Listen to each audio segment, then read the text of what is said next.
Thank you, Alan. So it's my pleasure to introduce Jolene Whisler to you all today. Jolene is the Resource Development Manager at Phoenix Community Development Services. Jolene joined the team at Phoenix CDS in 2022, and she did so because she believes in the vision and values of the organization. It is an emotional experience to witness a consumer move into their very own home, which has more than likely been the first taste of privacy, stability, and security in a long time. Jolene graduated with a bachelor's degree in communications from Monmouth College. Jolene has spent over 20 years working in retail management, taking a jump into the nonprofit world for the last 7 years, where she feels at home.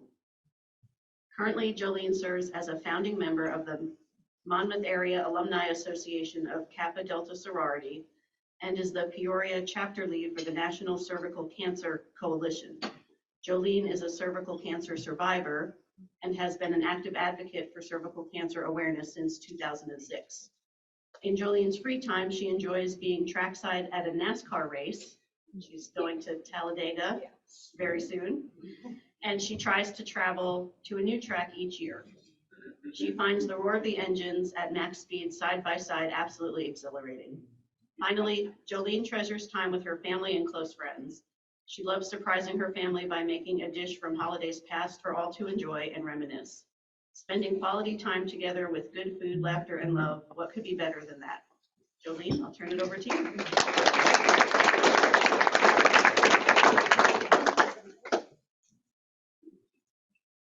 Good afternoon. How are you? Good. So, baseball. How many are actual Cub fans in here? I'm kind of curious. And how many Cardinal fans? Okay, I was kind of curious about that. So I was just kind of curious what that was like. Yes, I'm a NASCAR fan. I know it might be a little different, but it's a lot of any NASCAR fans now. All right, yay! I'm so excited to go to Talladega. That's the largest track in the country, so I'm excited. Anyway. Enough of that, I guess. So, Phoenix Community Development Services. Who has heard of us? Raise your hands if you've heard of us. Raise your hands if you have not heard of Phoenix Community Development Services. Okay. Have you ever heard of Southside Office of Concern? This is years back. Okay. That is us 2.0. Okay. So, let's get started here. How do I use this little thing? Oh, there we go. There we go. Do I have to put it somewhere? I'm sorry. Is there enough microphone? Yeah, there's a cordless one. Yeah. Can I have a cordless microphone, please? Thank you. I'm sorry. I like to move around a little bit. That's okay. Okay. Thank you. Thank you. So, Phoenix CDS. Oh, we gotta go one more spot. I'm sorry. Oh, there we go. Okay. Phoenix CDS. Our mission is very simple. Our mission is to turn lives around. We are an organization that helps those who are experiencing homelessness secure permanent supportive housing. That's what we do in the 4-county area that we serve. We serve Woodford, Tazewell, Peoria, and Fulton counties. Not a lot of people realize that we serve 4 counties, so it's kind of been my goal this year is to get out to our bookend counties, which I call our bookend. It's like Woodford and Fulton counties, because they don't know that we serve them. So it's been really challenging to get out into those communities and talk about what we do, because we do offer services to their communities. We are a licensed, accredited behavioral health provider. That's one of the things that sets us apart from other organizations that are similar to ours. Also, we are not a shelter. A lot of people get that misconstrued and think that we are a homeless shelter. We are not. We provide permanent supportive housing. So when we have someone that our outreach team comes into contact with, we'll get to know them, see what their situation is, how did they get into that situation, and what can we do to help them. Once we get them into housing, we give them time to decompress, because if you think about it, they've probably been living either in a tent or the woods, a makeshift home in the woods. They might have even been living in a building that is abandoned, that's not meant for habitation. So to get them an actual home is really significant, and it takes time for them to decompress because their trust of people is gone. And more than likely, 85% of the people that we help have behavioral health issues, so they're dealing with some significant mental health issues. So once we give them time to decompress, then we wrap our services around them. So that's kind of how we work. Now, our homeless outreach team, I'll go ahead and click to the next. Oh, went the wrong way. What? Oh, I'm sorry. Okay, there we go. Oh, I'm missing. You guys, I'm so sorry. Okay, that's that one. I feel like I'm missing a slide, but I'm not. Okay, so our homeless outreach team is very progressive for this area. We have a group of people that go out into the ditches, the trenches, the woods. They climb through the weeds. They climb through abandoned buildings to find those individuals who are experiencing homelessness. Have you seen Howie before? Has anybody seen Howie going around town? Okay, Howie stands for Hygiene on Wheels, Independence Empowered. Howie goes to those locations where people who are experiencing homelessness are located. Now, we kind of think as Howie as kind of one of our employees, and sometimes he calls in sick, but that's another issue. But anyway, so Howie was purchased solely by funding from the Heart of Illinois United Way. So we're very glad to have Howie. Howie on board has 2 toilets, 2 showers, and 2 sets of washers and dryers. So can you imagine living someplace that's not meant for habitation, not having showered in a week, 2 weeks, not having done your laundry in a month? Can you imagine that? Well, this vehicle provides them the opportunity to freshen up, to feel better about themselves, get their clothes clean. And while we have Howie at each location, we also have a case manager there and someone from our outreach team, so we can engage them, find out what their story is, and see how we can help them. And yeah, it contains to, let's see if I can go the right way this time. Okay, yay. So currently we have 179 units, more than tripling our capacity in the last 15 years. So I did mention we were part of Southside Office Concern before. We've been in business for over 40 years. We outgrew that. So we don't any longer just serve the south side of Peoria, we serve the 4 counties. So in order to get new life into our organization, we decided to rebrand. So we rebranded in 2018. Into Phoenix Community Development Services. We did have a facility on the south side called Phoenix House, so that's kind of where that comes from. But also we like the mythical bird, the phoenix, and how it rises out of its ashes and starts anew, which is very symbolic for what our consumers do. We have Rapid Rehousing, which is the 2nd largest administrator of rental assistance behind the Peoria Housing Authority. Workforce development, that's our new project we have going on right now. Have you guys driven by the building on the corner of Fayette and Madison, kind of on your way to the interstate? We own that building, and that's going to be our workforce development building. So the 3rd floor is going to be offices. The 2nd floor is going to be a workforce development center. So we've hired professionals to be able to work with our consumers, teach them how to write a resume, how to apply for a job, how to surf online for different employment opportunities, what to wear for your interview. Things that we might be used to and maybe take for granted is new to our consumers. So that's one of the goals of the workforce development, is to get them working. Also, we're going to have a cafe on the 1st floor of that building open to the public. We haven't named it yet, but we're really excited. And that cafe is going to be ran solely by our consumers. So it's really, really exciting. We have some good things going on. We're very excited. Okay, so these are our supportive housing facilities that we have so far. We have Oasis and Monroe Manor. They've been around for a little while. New Hope Apartments, does that look familiar to any of you guys? I believe it used to be the YMCA here in Peoria. 15 years ago, YW, I'm sorry, thank you for correcting me, YW. And we were able to acquire that property, and that has 84 units inside that building. And then we have Veterans Haven. Veterans Haven serves the veterans in the area, and it provides a 6-month transitional period for our veterans to stay, to get acclimated, and then we help them get out into the world to find housing and also employment as well. And we have Glendale Commons, that's in the middle. So, excuse me. Glendale Commons is really important facility we opened in 2016. Glendale Commons was built solely for those families who were experiencing homelessness. Can you imagine whole families not having a home? Well, now they do. And so we're really proud of Glendale.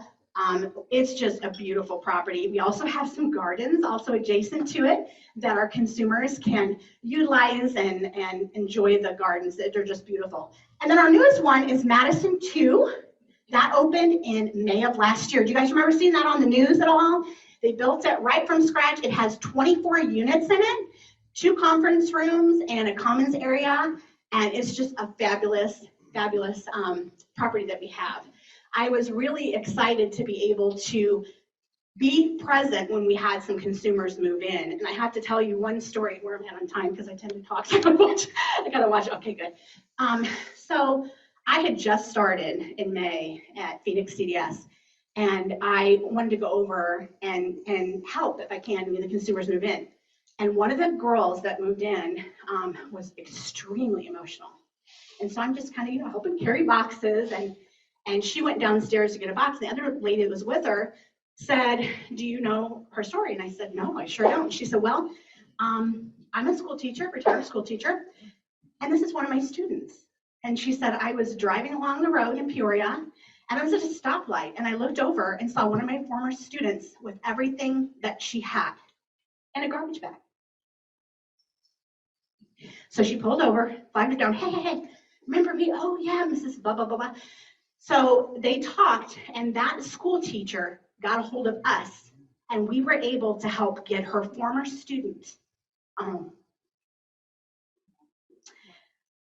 I get a little choked up because I remember that day, and the emotions of them when they were moving in was so heartbreaking, but it was so joyful at the same time. That, my friends, is what we do. We provide that housing opportunity for that young woman to start a new life. That's what we do. Okay, so current project, Madison 3, right across the street from the Sheridan Hotel is a building. It's an architect building. It's a little brick building, kind of painted white. Next week, we're demolishing it. We have acquired that property, and that is going to be, that's the rendering of what it's going to look like. It's going to house the largest growing homeless demographic in the 4-county area, unfortunately, which is 18 to 24-year-olds. That happens primarily because you have kids who are aging out of the foster system is one reason. The other reason is you have your LGBTQ community who are being turned out by their family and friends, and they don't have anywhere to go. So this building is going to have 16 apartments in it for those that are of ages 18 to 24. So we're really excited about it. Oh shoot, I meant to take that off. So the project is not in collaboration with the children's home, sorry about that.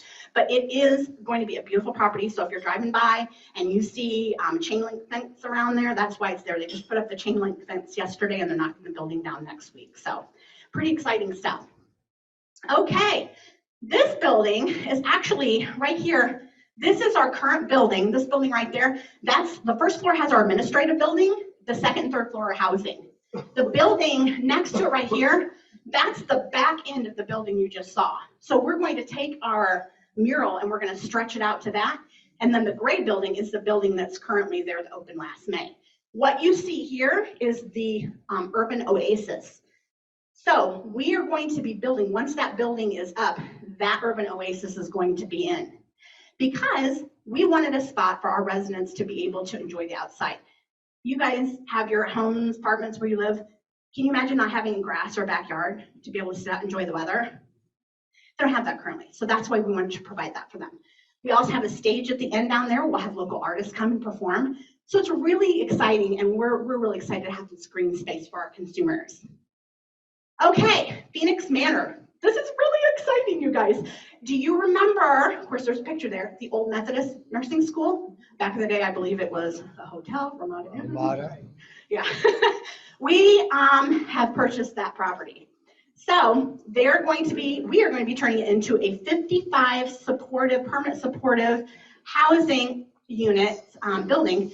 And we're going to be working with local federally qualified health centers, like we're going to be working with Heartland. Also represented will be Unity Point and OSF. We're going to have what they call a healthcare cafe. And that is going to be able to provide, between those 3 health systems, we'll be able to provide all the services that our consumers might need. Because in this facility, we will be having, again, remember, we have 85% of our consumers suffer from mental health issues. So this building is going to be also for families, but it's also we'll have services there to be able to help with any behavioral health issues they have. Now, I mentioned earlier, we have Glendale Commons. It's over kind of on the corner of Wayne and Perry, sort of in that neighborhood.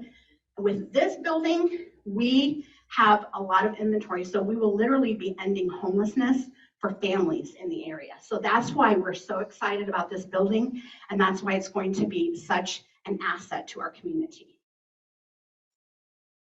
Oh, shoot. Go back. Oh my gosh, I just moved homeless. Okay, sorry. So volunteer opportunities. I don't want to do that. Do I need to go back one? Yeah, no, that's right. Okay. So volunteer opportunities. We have a lot of great volunteer opportunities, and we're very thankful for Caterpillar. Do we have any Caterpillar people in here today? Anybody? Okay. Caterpillar has been great. They've done a lot of volunteer work for us, especially the last year. And so if you're looking for any volunteer opportunities for your organization or company, give me a call and we'll see what we can do for you guys. In September, United Way campaign starts rolling out, and we have a lot of companies that get a hold of us for things. So we're definitely can have a project for you. Soda Grow in Phoenix Community Garden, I alluded to it earlier, but our Soda Grow garden is a garden that's specifically for Glendale Commons. It's like basically like their personal, sort of their personal garden. And actually Andrea helped with the junior league to get that garden in place. So we're very appreciative about that. Then right next to it, we purchased that lot. It was a lot, had some dilapidated houses on it, and we were able to put in a community garden. So it's beautiful. We have so many vegetables and flowers and pollinators, and that garden is available for anybody that lives in that neighborhood. So in August, when it starts harvesting, they're more than welcome to come pick cucumbers. I mean, we've got collard greens, turnips. Oh my gosh, we have so many things there. So it's really great. Now we have Gimme Shelter. I want to talk about Gimme Shelter for a second. How many of you heard of Gimme Shelter? Okay. I had never done Gimme Shelter until this year. It was really exciting. So Gimme Shelter is our annual fundraiser where people have the privilege to spend the night outside in a cardboard box or in their vehicle. And some of you guys might think, well, I don't know about that. But we picked February for a reason because it's freezing, right? When you stop and think, when you're in February, any given evening in February, while you're in your home, enjoying your heat and your TV and having a delicious meal on your table, there are people who are spending the night outside in this area in February. So we wanted to provide an opportunity to not only raise funds for our organization, but to simulate what it is like to experience homelessness. And it was really a great experience. It's amazing where your mind goes when you're cold, right? And when you're uncomfortable. So it's really a great opportunity. So next year when it rolls around, I encourage you guys to try it. It's wonderful. And we actually had a dad. I had a phone call one day, and it was a guy. He said, can you tell me more about this Gimme Shelter? Because I have a son that is just getting a little too privileged for his britches. And I want to teach him what this is like, just how blessed he is to have what he has. So tell me more information. So I got all the information. By golly, they were there.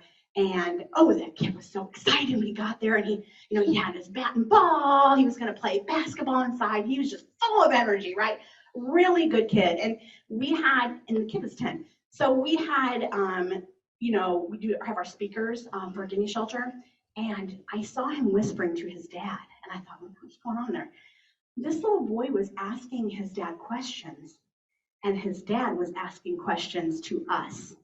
I was very impressed by that, to have a 10-year-old ask questions. And we had a panel. One of our talks, we had a panel of people who were previously homeless.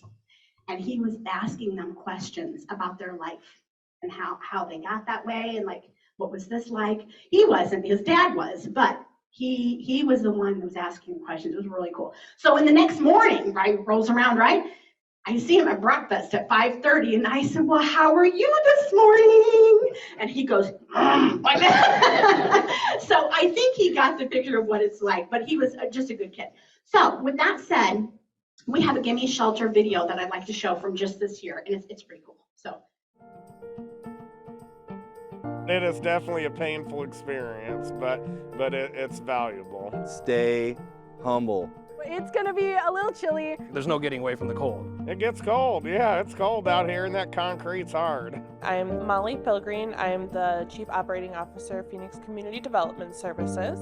Gimme Shelter is our annual event where folks are able to spend the night out in a box or in their vehicle to experience what it is like to be homeless on a cold winter's night in central Illinois. It's a great annual awareness to really think about what others go through in our community that are less fortunate than us. And it just really puts you in a place to think about those that have circumstances that are not like yours. The opportunity to experience what homelessness is like for folks is really critical in recognizing how difficult it is on the streets. We've got good sleeping bags, multiple layers, and I'm geared up. You spend one night in a box sitting on the sidewalk, I think that's really eye-opening to see. It's uncomfortable when you're ready for it, so what about when you're not, you know? This year, the Gimme Shelter helped raise $80,000 so far, and our goal is to raise $120,000 by the end. With that, we'll be able to provide unrestricted services to our consumers that we may otherwise not be able to through grant funds. The people and the individuals and employees of Phoenix are incredibly humanistic when they approach people who have just had really terrible things happen to them. If you have never had this kind of exposure or lived through these kinds of experiences, you may not completely understand where struggle lies in other people's experiences. I think it's just important to recognize that we all want basic human compassion and to be treated with dignity and respect. And so a simple smile, maybe a handshake, it can all go a long way just into making people feel like they are human. I think it's a humbling experience, and it also can be a reminder that it could happen to anyone, and any of us could be in that position.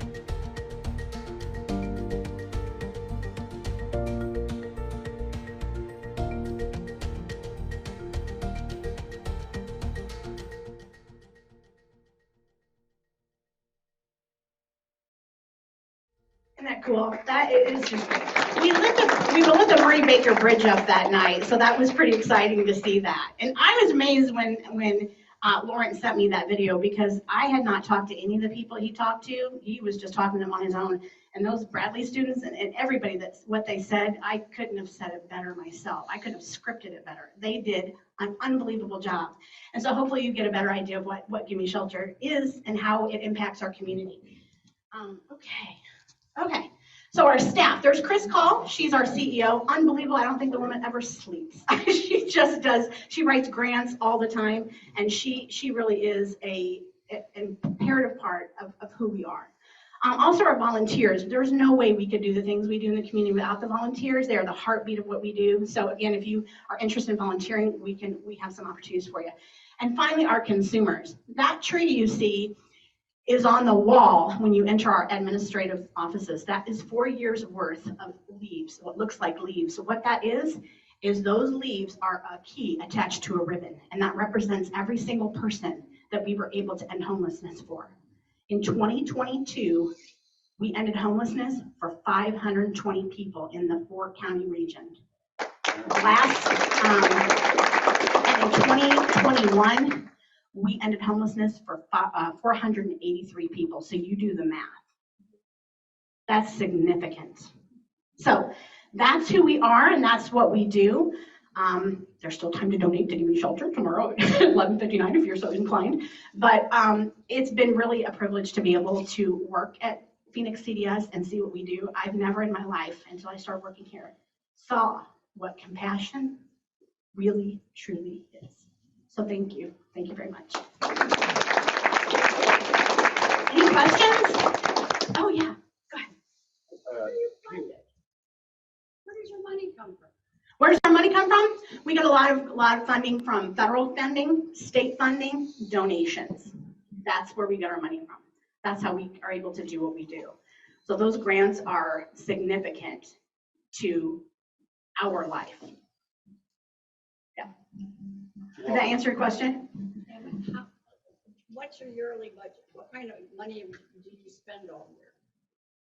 Well, that's not my wheelhouse. I'm in the resource development, but I'm not in the operations side. So that information, I couldn't give you numbers on that because that's kind of not my wheelhouse. I bet you could always use more money. Yes. Thank you for being here. And I volunteer every Saturday at Loaves and Fish, First United Methodist Church downtown, and I know your population really well. Yeah. And it never ends. Well, every Saturday. But I have two questions. Mm-hmm, sure. One is dentistry is tough for homeless people. Mm-hmm. Will the Ramada Inn have a dentist? you know? That's a good question. That's something I know they've discussed. I don't know if they have solidified who would be there or how that's going to work, but that is definitely something that is being considered. Yeah, it's huge for your health, I Mhm. understand. True. And the second question is there a schedule for that Howie truck? Yeah, so Howie typically starts running in the spring and runs in the spring all the way through until the winter time when he can't run anymore. Howie was built in the south where they don't have the winters we have up here. So in the process of transforming that vehicle into what it is, there was some things that they did not include on Howie. So he doesn't have quite the insulation that he needs. So that's why we run him in the spring and the. Where can you find it? So that's a good question. Right now we're on our website. We are redoing our website. Bradley, actually, students are overhauling our website right now. It's going to be live, I think, in May. But we will have a spot on there. We'll have the calendar, but we're going to make sure we have Howie's location will be on that calendar, so you'll be able to find them. And we're always taking donations too. Anything you need to do your laundry, shower, that kind of stuff, we take that. Yes, sir. Thank you for being here today. Thank you. Just could you maybe walk through the process of someone that is homeless to, from that point, how do they get into the community? And then once they're in, what is the working requirement, or are there ever any financial obligations on that individual to still be there, and Yeah. maybe the typical stay? Sure, great Thank question, great question. So you mentioned that you see the folks who are experiencing homelessness at your church. Homelessness is a very complicated issue. And why someone becomes homeless is it's just different all across the board. We do in this area have a lot of transients that come through. So we do have people, remember the bridge by the interstate? You notice that's gone? Did you guys notice that? We got them housed. The bridge, 74, right there on the side. Yes, the tent village that you saw off of 74, right before you go over the Murray Baker Bridge to go to East Peoria, on the right-hand side was a huge tent population. It's gone. We were able to get them all housed. Now, there's always going to be that 1% of the people there that do not want anything to do with us. And some of them, when they see us coming, they'll run. They whether it's because they have drug addiction or, again, that's the behavioral health issues. But so to answer your question, our outreach team goes to where they are, right? And they literally are in abandoned buildings. Behind Landmark, Landmark? No. Unbelievable what you will see in those woods back there. And I saw it firsthand. Every January, they have what's called a point in time count. So when you see any statistics about individuals experiencing homelessness, every single county, city in the United States in January goes out and counts every person. It's kind of like a census for the homeless population. And that night, I got to go, and I was unbelievably amazed at some of the things that I saw. That's the kind of places where you would maybe find them where you wouldn't expect. But our outreach team goes out there, talks to them to find out where are you from, what's your information. Some people don't even have social security cards. Some people don't have identification. I mean, a big part of what outreach does is tracking down and getting them new social security cards, things like that they don't have. But to answer your question, they do an assessment. And I don't have the questions on that assessment. I'm not familiar with all the questions that are on there, but that assessment will indicate whether or not we are able to house them. And we are subsidized housing. I do want to point that out. So 30% of all of our consumers' income goes to rent. They do have to pay rent. So it's not like, I had somebody in another county ask me, is this like a free ride? And I don't mean to sound rude, and I know he didn't mean to sound rude. He was just really curious. But no, it's not a free ride. 30% of their income goes to rent. Did that answer some of your questions? Yeah, and I guess once they're in, and so you Yes. probably evaluate if they Yes. qualify for some kind of government assistance or income or social security. Correct. And then that pays, is there any expectation that they will move forward in terms of perhaps employment? Okay, sure. So or yeah. becoming more independent? Yeah. Each of our consumers has a case manager. And with that, they have a plan that they follow they have different goals and things that they have to meet. There are no requirements in terms of, like, I know some homeless facilities that work with those who are experiencing homelessness require you to go to church, or they require you that there's different requirements that other organizations have. We don't have those requirements, but it's unbelievable the growth that we're able to see from our consumers.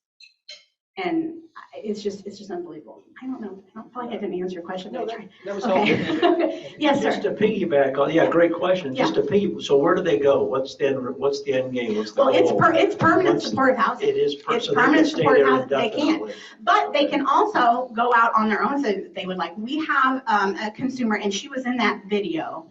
Her name's Susan, and she came to us a year ago. And within that year, she was able to find employment, save up money, and now she moved out 3 months ago. She moved out of one of our facilities and now has her own apartment and is doing wonderful. So there are those stories too. But again, this is permanent supportive housing. You guys, I can't stress this enough. 85% of the people, it might even be close to 90, have serious mental health issues. So some of our consumers cannot work an 8-hour shift. If they can work a 4-hour shift, that's really great.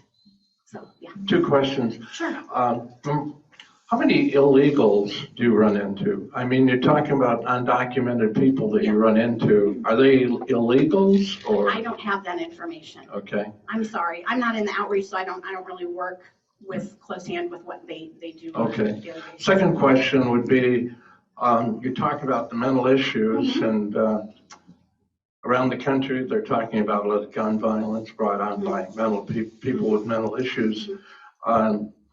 How are you handling the mental issues? In other words, do you provide positions for them to talk to, or? Yeah, so again, we are a licensed accredited behavioral health provider. So we're a provider. So we have social workers that work for Phoenix CDS. Okay. That works directly with our consumers on a daily, weekly basis, for sure. Yeah. Did that answer your question? Yes. Okay.